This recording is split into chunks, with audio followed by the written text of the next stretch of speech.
Hello everyone, welcome to the session. आज हम discuss करने जा रहे हैं ग्रेड 11th पॉलिटिकल साइंस का थर्ड चैप्टर इक्वालिटी। ये है पार्ट 3। लास्ट क्लास में हमने डिफरेंट डायमेंशंस ऑफ इक्वालिटी की बात की थी, पॉलिटिकल, सोशल एंड इकोनॉमिक। आज की क्लास में हम स्टार्ट करने वाले हैं फेमिनिज्म के बारे में, जो एक पॉलिटिकल डॉक्ट्रिन है जिसमें विमेन और मेन के इक्वल राइट्स के बारे में बात की जाती है। इसे बात करने वाले मेल भी हो सकते हैं, फीमेल भी हो सकते हैं। वो ये कहते हैं कि मेन और विमेन फ्री हैं और उनकी लाइफ जो है वो समान मात्रा में उसको इंपॉर्टेंस देनी जरूरी है। फेमिनिस्ट के हिसाब से ये जो सोसाइटी है आज की, ये ऐसी इसलिए चल रही है, मेन को ज्यादा इंपॉर्टेंस इसलिए मिल रही है क्योंकि पहले से हम पेट्रियार्कल सोसाइटी के बेस पे चलते आ रहे हैं, जहां मेल डोमिनेटेड सोसाइटी थी। लेकिन पेट्रियार्कल सोसाइटी में एक गलतफहमी ये थी कि डिफरेंसेस किए जाते थे, सोसाइटी में अनइक्वल पोजीशन दी जाती थी मेन और विमेन को। लेकिन फेमिनिस्ट ये कहते हैं कि अरे ये डिस्टिंक्शन किसने बनाई? क्या आपको मालूम है, दो चीजें होती हैं। एक होता है सेक्स, जो आपका बायोलॉजिकल है, डिफरेंस होता है बायोलॉजिकल मेन और विमेन में।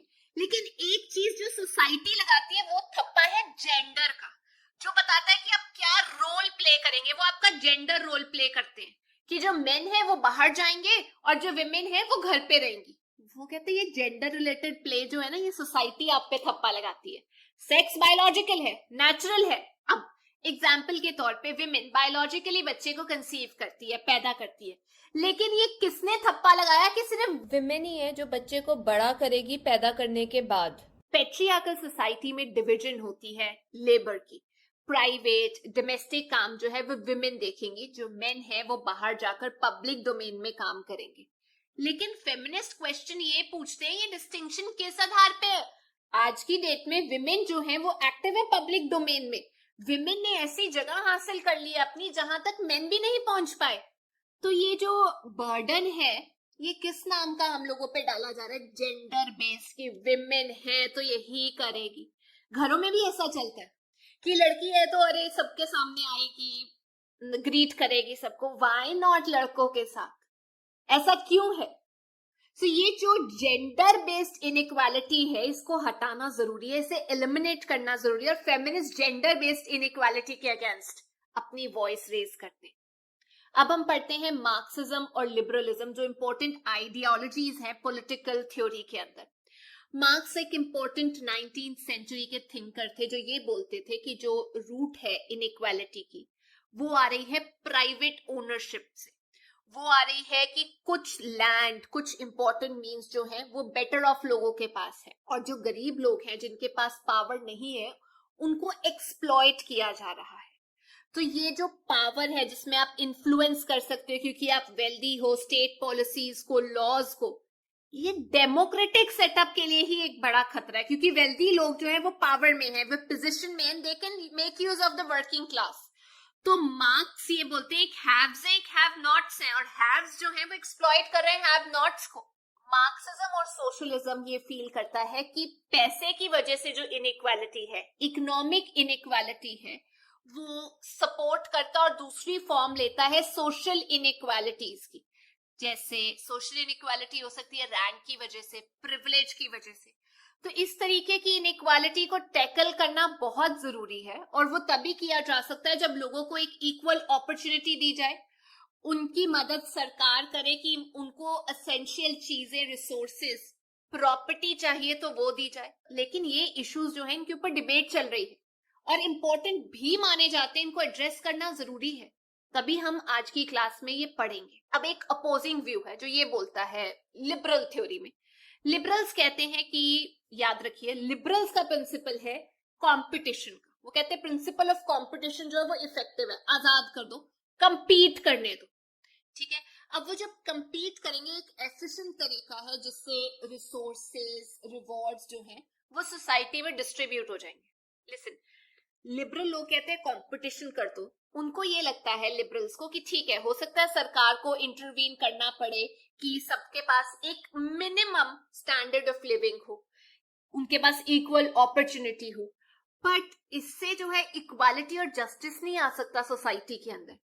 कंपटीशन अगर आप फ्री और फेयर कर रहे हो, ठीक है, वो बिल्कुल ठीक है, इफेक्टिव वे डिस्ट्रीब्यूट करने का वेल्थ सोसाइटी के अंदर। उनके लिए जब तक ये जो कंपटीशन है ये ओपन है, फ्री है, उनको ये लगता है इनइक्वालिटीज जो है वो खत्म हो जाएंगी, लोगों को रिवॉर्ड मिलेगा उनके टैलेंट और एफर्ट के बलबूते पे। सरकार को जहां इंटरवीन करना है वो वहां पे करेगी। मतलब टैलेंट के भरोसे पे इक्वालिटी तो नहीं आ पाएगी ना। आप बेशक सपोर्ट प्रोवाइड कर रहे हैं but still equality won't exist. Talent सबका अलग अलग होता है। जो लिबरल्स का तरीका है कंपटीशन का, ये जस्ट है जब हमने किसी को जॉब के लिए चुनना है, एडमिशन होनी है। लेकिन हमारी कंट्री जहां इतने सारे लोग हैं जो एडमिशन लेना चाहते हैं अपनी किसी प्रोफेशनल कोर्स के अंदर, कॉम्पिटिटिव एग्जाम के अंदर, टाइम टू टाइम गवर्नमेंट ने, कोर्ट्स ने इसके अंदर स्टेप इन किया है इस चीज को रेगुलेट करने के लिए, ताकि सबको एक फेयर और इक्वल चांस मिले। लेकिन फिर भी हो सकता है सबको सीट्स ना मिले। I could be a victim of this कि मुझे सीट नहीं मिली किसी अच्छे कॉलेज में, हालांकि फ्री और फेयर कंपटीशन था। तो यहाँ पर एक डायकोटमी है, एक प्रॉब्लम है। अब इससे उल्ट, आई होप आप लोगों को लिबरलिज्म समझ में आ गया, जहां फ्रीडम होनी चाहिए कंपटीशन की, जिससे जो टैलेंटेड लोग हैं वो अपने हिसाब से अपने रिसोर्सेज मींस अर्न करते हैं। स्टेट को अगर इंटरवीन करना पड़े तो वो करती है, लेकिन इक्वालिटी स्टिल वोंट एग्जिस्ट। अगर हम बात करें सोशलिज्म की, सोशलिज्म एक पॉलिटिकल आइडिया है जो आया था क्योंकि इतनी इनइक्वालिटी चल रही थी, कैपिटलिस्ट लोगों के द्वारा जनरेट की हुई।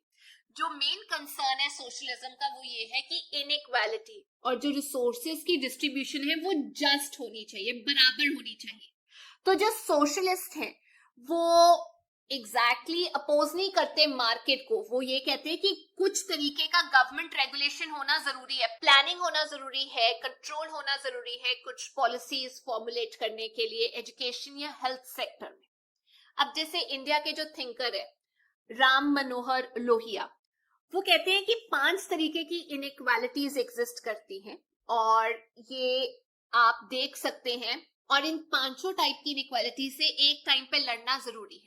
पहली, inequality between man and women, लड़का और लड़की के बेसिस पे जो इनइक्वालिटी होती है, स्किन के कलर पे इनइक्वालिटी होती है, कास्ट बेस्ड इनइक्वालिटी होती है, कॉलोनियल रूल की वजह से कुछ कंट्रीज की कुछ के ऊपर जब रूल करते हैं इनइक्वालिटी पैदा होती है, end of course economic inequality है ही है।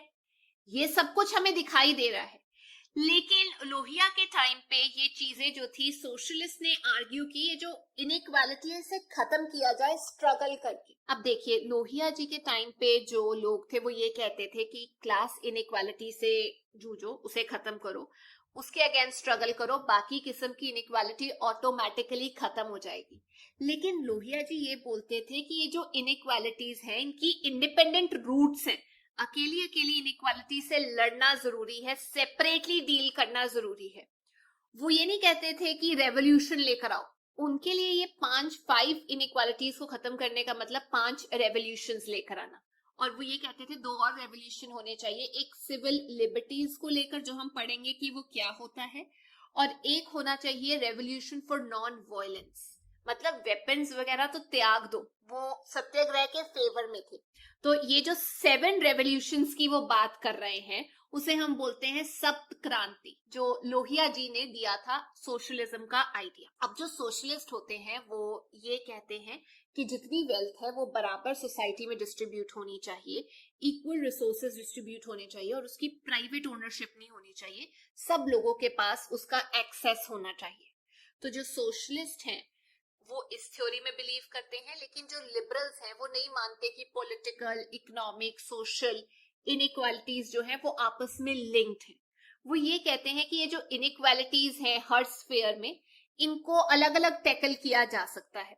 डेमोक्रेसी जो है वो प्रोवाइड करती है पॉलिटिकल इक्वालिटी, पर जरूरी नहीं है वो एक प्रॉब्लम जो सोशल डिफरेंस से आ रही है या इकोनॉमिक डिफरेंस से आ रही है उसको डील कर पाए। वो कहते हैं इंडिपेंडेंट है। तो लिबरल्स के लिए inequality as such is not a problem, but जो अनजस्ट और गलत इनइक्वालिटीज है जो एक इंडिविजुअल को प्रिवेंट करती है ग्रो करने के लिए, अपनी कैपेसिटी को एनहांस करने के लिए, वो एक मेन कॉज ऑफ कंसर्न है लिबरल के लिए। तो वो ये कहते हैं फ्री कंपटीशन होना चाहिए। अब हम डिस्कस कर लेते हैं कि हम लोग कैसे प्रमोट कर सकते हैं इक्वालिटी को। हमने अभी पढ़ा है कि लिबरल्स और सोशलिस्ट अपना अपना तरीका रखते हैं इक्वालिटी अचीव करने के लिए। सबके अपने मेरिट्स हैं, लिमिटेशन है, डिबेटेबल टॉपिक है।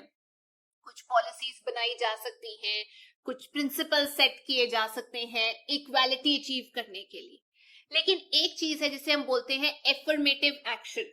शॉर्टकट में मैं आपको बोल सकती हूँ रिजर्वेशंस लगा देना, ताकि हम इक्वालिटी प्रमोट कर सके। लेकिन ये इशू भी कंट्रोवर्शियल आज की डेट में, लेकिन ये टॉपिक भी डिबेटेबल है आज की डेट में कि क्या एफर्मेटिव एक्शन या आप कह सकते हैं रिजर्वेशन होनी चाहिए या नहीं।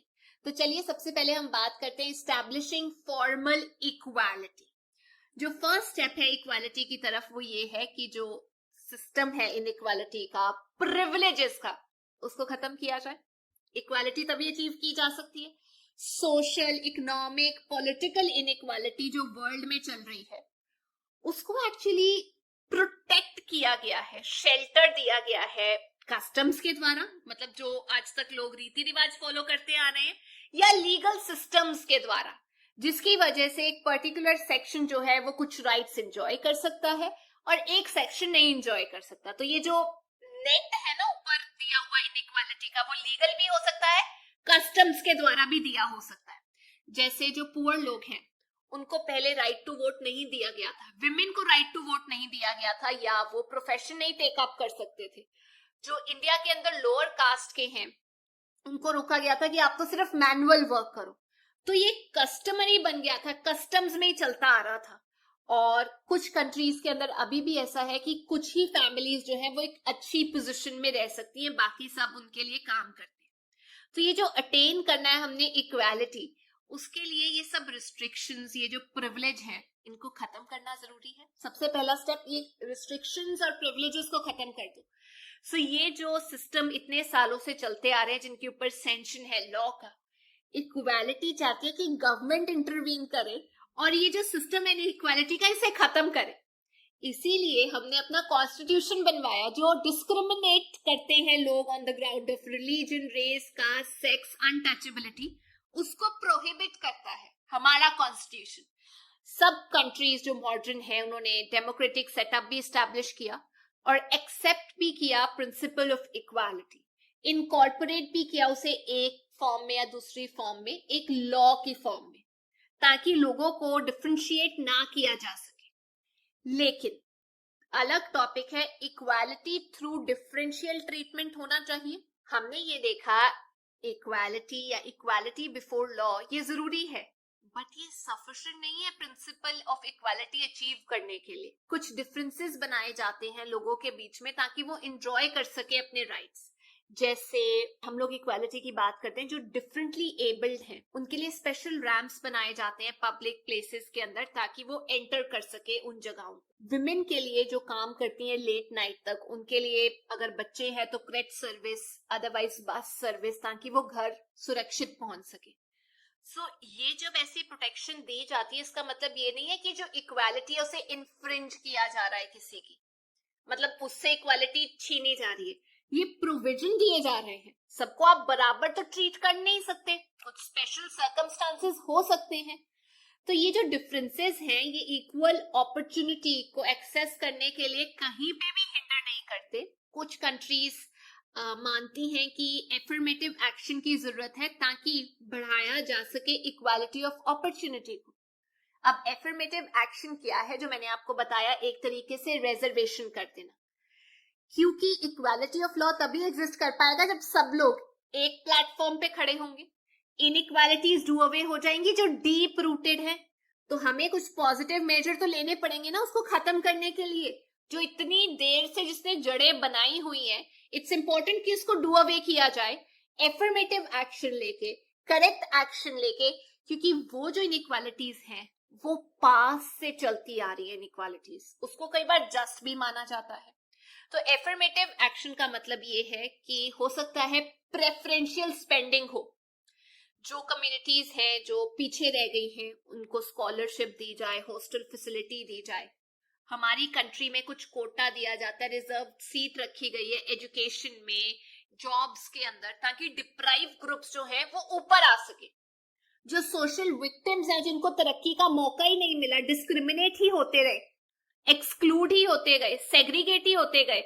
वो कम्युनिटीज जिन्होंने इतना सफर किया वो अपने आप को इक्वल लाने की कोशिश तो कर पाए, हम मीन्स दे रहे हैं आपको। तो ये सब चीजें हैं अचीव करने के लिए इगैलिटेरियन सोसाइटी, जिसमें हम कुछ लोगों को स्पेशल प्रोटेक्शन और हेल्प दे रहे हैं, स्पेशल असिस्टेंस दे रहे हैं। हो सकता है ये टेम्पररी हो, टाइम बाउंड हो।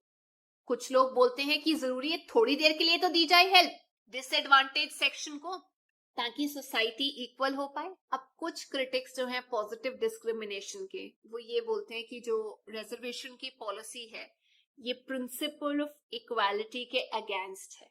वो कहते हैं कहीं पे अगर आपने एडमिशन लेना है, किसी को आपने कोटा दे दिया, ये एक अनफेयर मीन्स है। क्यों अनफेयर मीन्स है? क्योंकि बाकी सेक्शन जिनको कोटा नहीं मिला रिजर्वेशन का, उनको आप इक्वल ट्रीटमेंट तो दे नहीं रहे। वो ये कहते हैं कि जो रिजर्वेशन है वो एक तरीके की रिवर्स डिस्क्रिमिनेशन है जो आप लोग कर रहे हो, और अगर ये प्रैक्टिस चलती रही तो प्रिंसिपल ऑफ इक्वालिटी तो बिल्कुल ही आउट हो जाएगा। उनके हिसाब से इक्वालिटी का मतलब ये है कि सब लोगों को एक समान ट्रीट करना चाहिए, डिस्टिंक्शन नहीं होनी चाहिए इंडिविजुअल के बेसिस पे, जो कास्ट कलर के बेसिस पे की जाती है। वो कहते हैं कि ये जो पहले के प्रेजुडिस है उनको खत्म कर देना चाहिए, लेकिन ये जो रिजर्वेशन का फंडा ये बिल्कुल गलत है। इन थ्योरिस्ट के लिए ये जो है ये सोसाइटी को और डिवाइड कर रहा है। तो इसीलिए सरकार जब पॉलिसीज बनाती है तो उनको डिस्टिंक्शन करना पड़ता है इक्वालिटी, जो एक गाइडिंग प्रिंसिपल है स्टेट की पॉलिसी के लिए, और साथ में उनको डिस्टिंक्शन करना पड़ता है equal rights of individual. Equality सबकी, बट एक इंडिविजुअल का भी तो राइट होता है। पर कई बार ऐसा होता है जब हमें कहीं पे जॉब इंटरव्यू के लिए जाना पड़ता है, जो डिसएडवांटेज सेक्शन है उनको अपॉर्चुनिटी नहीं मिल पाती वहां पर एडमिशन लेने के लिए, क्योंकि अच्छे प्लेटफॉर्म पे जो लोग थे, जो पढ़े लिखी फैमिली से आ रहे थे, वो तो आगे बढ़ जाते हैं। लेकिन जो डिप्राइव्ड स्ट्रेटा है वो ऑलरेडी डिसएडवांटेज पोजीशन में है, वो ग्रो ही नहीं कर पा रहा क्योंकि फैमिली इलिटरेट है। आप ये कह सकते हैं उनके पास मीन्स ही नहीं है ग्रो करने के लिए, तो वो तो ऑलरेडी एक्सक्लूडेड लोग हैं। सफर कौन करता है? दलित, विमेन, कोई कैटेगरी जो डिजर्व करती है बेहतर होना, जिसको स्पेशल हेल्प की जरूरत है। तो इसीलिए स्टेट को पॉलिसी ऐसी बनानी चाहिए ताकि इन लोगों को हेल्प हो सके, इनको एक फेयर कंपटीशन में हिस्सा लेने का मौका मिल सके। हम क्या कर सकते हैं? एजुकेशन की स्फेयर में, हेल्थ केयर की स्फेयर में ये डिप्राइव पॉपुलेशन का भला कर सकते हैं। इनइक्वालिटी जो एजुकेशन में है वो देखने लायक है, तो उसमें लोगों की हेल्प की जा सकती है कि वो स्कूल अटेंड करें, उनको लाइवलीहुड दिया जा सकता है। जैसे एलीट स्कूल है वैसे तो नहीं, बट कुछ तो फैसिलिटीज दी जा सकती है कि बच्चे एटलीस्ट स्कूल तो कंटिन्यू करें अटेंड करना, क्वालिफिकेशन तो अटेन कर लें, जॉब्स में तो लग जाएं, हर्डल्स तो ना फेस करने पड़े एडमिशन लेने में। कई बार ऐसा होता है कि वो फीस ही नहीं पे कर सकते, लेकिन ऐसा नहीं होना चाहिए। मतलब प्रिविलेज जो है सबको मिलना चाहिए, लेवल प्लेइंग फील्ड होना चाहिए। तो जो सोशल और इकोनॉमिक इनइक्वालिटीज है इस तरीके की, वो रोकती है लोगों को एक इक्वल अपॉर्चुनिटी को अटेन करने के लिए, क्योंकि उन्होंने शुरू से इनइक्वालिटी में ही रहे हैं, वही देखा है। तो इसीलिए आज की डेट में गोल ये है कि सबको इक्वल अपॉर्चुनिटी दी जाए, स्टेट ऐसी पॉलिसी बनाए ये चीजें अचीव करने के लिए, सीट्स रिजर्व की जाए, डिप्राइव्ड क्लासेस के लिए स्पेशल ट्रीटमेंट दिया जाए ताकि वो अपना डेवलप कर सके टैलेंट, अपने स्किल को। तो ये जो चीजें हैं क्वेश्चनेबल भी हैं कि भाई आखिरकार डिप्राइव्ड है कौन? जो डिप्राइव्ड क्लास है क्या वो कास्ट सिस्टम पे होनी चाहिए या कोई और क्राइटेरिया होना चाहिए? जो सोशल पॉलिसीज बन रही हैं वो भी आजकल डिबेटेबल है कि ये पॉलिसीज क्या जस्टिफाइड हैं, क्या ये सक्सेसफुल हो भी पाएंगी, एक इगैलिटेरियन सोसाइटी तक हम लोगों को पहुंचा भी पाएंगी या नहीं। सबसे इंपॉर्टेंट चीज जब हम इक्वालिटी के बारे में बात करते हैं तो एक डिस्टिंक्शन करना जरूरी है, treating everyone in an identical manner, सबको आइडेंटिकल तरीके से ट्रीट करना, और दूसरा treating everyone as equal, identical तरीके से ट्रीट करना और इक्वल ट्रीट करने में फर्क है। कई ओकेजन्स ऐसे होते हैं जहां पर लोगों को आपको डिफरेंशियल ट्रीटमेंट देना पड़ता है, कुछ प्राइमरी कंसिडरेशंस होती है इक्वालिटी प्रमोट करने के लिए। सो ट्रीटिंग एवरीवन इक्वल हो सकता है उस केस में कुछ लोगों को स्पेशल ट्रीटमेंट की जरूरत हो ताकि उनको हम इक्वल ट्रीट कर सके बाकी लोगों के। ये जो डिफरेंशियल ट्रीटमेंट है डिफरेंट कम्युनिटीज के लिए, ये इस वजह से आया क्योंकि हम कास्ट सिस्टम का कार्ड प्ले करते आए हैं, अपार्थीड हमें फेस करना पड़ा, उनको डिप्राइव किया गया उनकी बेसिक नेसेसिटीज से। तो ये जो इश्यूज हैं विमेन मूवमेंट ने टाइम टू टाइम रेज किए। 19th सेंचुरी में विमेन ने स्ट्रगल किया इक्वल राइट्स के लिए। उन्होंने मांगा राइट टू वोट। हम डिग्री हासिल करना चाहते हैं, यूनिवर्सिटी में जाना चाहते हैं, काम करना चाहते हैं। आज की डेट में वो जॉब मार्केट में आ चुके हैं, लेकिन उनको भी असिस्टेंस की जरूरत है, क्योंकि विमेन जो है जब वो फैमिली वे पे होती है, मैटरनिटी लीव चाहिए होती है, क्रेच फैसिलिटी की जरूरत होती है। तो इन स्पेशल कंसिडरेशन के बिना हम ये कह सकते हैं उनका जॉब करना थोड़ा सा डिफिकल्ट हो सकता है, पर्सनल प्रोफेशनल लाइफ को बैलेंस करना। तो इट्स ओके अगर कुछ लोगों को ट्रीट किया जाता है डिफरेंटली ताकि वो अपने कुछ राइट्स एंजॉय कर सके।